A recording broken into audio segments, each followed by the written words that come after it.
Today, we're sharing how to make the grilled chicken and avocado lifestyle bowl by Avocados from Mexico.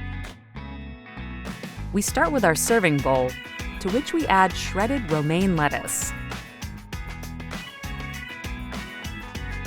Next, we scoop our brown rice on top. Now, we'll add chopped grilled chicken, distributing it all around the bowl. To the top, we pour our corn and black bean salsa.